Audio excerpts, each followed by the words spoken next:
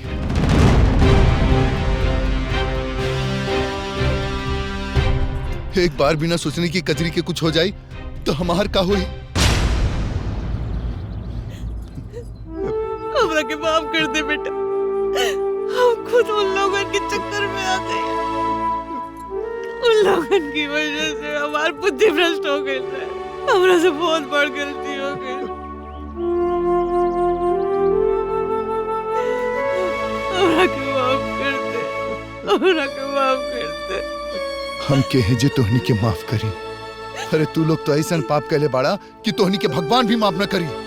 छे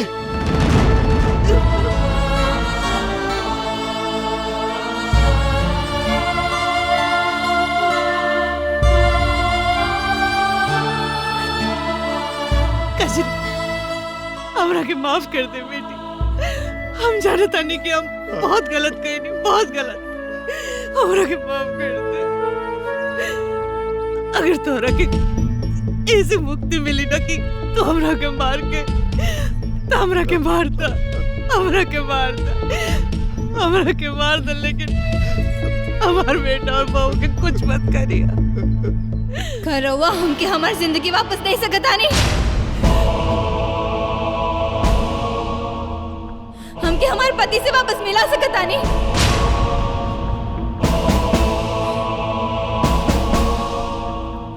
हमके हमारे बाबा से वापस मिला सकता नहीं।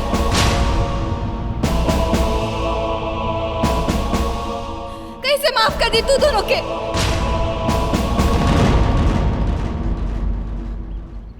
रे बिटिया, देखो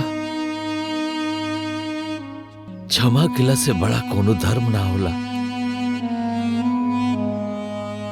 ये लोग अपन गलती स्वीकार करल बा, ये लोग के माफ कर दो। देख कजरी, तोर बाबा आज ले तोरा से कुछ ना मांगले ना है।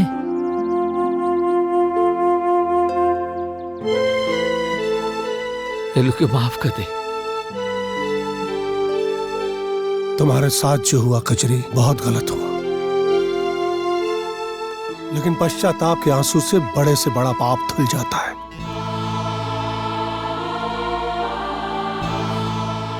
और इनको मारकर तुम्हें हासिल क्या होगा? प्रतिशोध किसी समस्या का समाधान नहीं होता, और मारने का हक सिर्फ ईश्वर को है, इंसान या किसी आत्मा को नहीं। और जरा सोचो तो, इनको मारने के बाद तुम्हारा ये पति जिसे तुम बहुत प्यार करती हो, क्या वो खुश रह सकेगा? अपने पति के लिए इन्हें माफ कर दो। आखिर कब तक इस मृत्यु लोक में तुम्हारी आत्मा भटकती रहेगी? मुक्ति का मार्ग तुम्हारी प्रतीक्षा कर रहा है। तुम्हें मुक्ति परमानंद शास्त्री ही दिलवाएगा।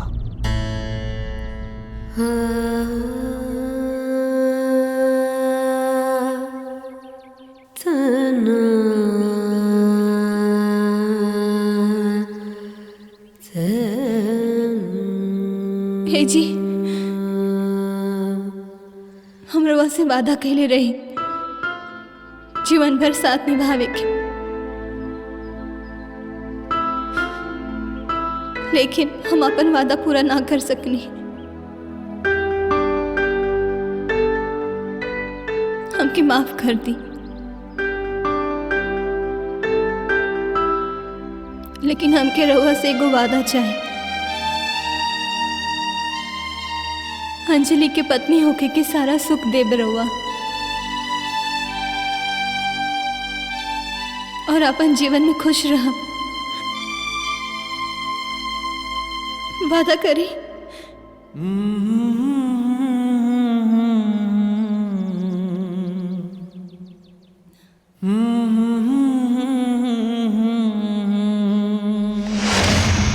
ओम रुद्रात्माकाय ओम हम हनुमते रुद्रात्माकाय ओम हम हनुमते रुद्रात्माकाय ओम हम हनुमते रुद्रात्माकाय ओम हम हनुमते रुद्रात्माकाय हम फट।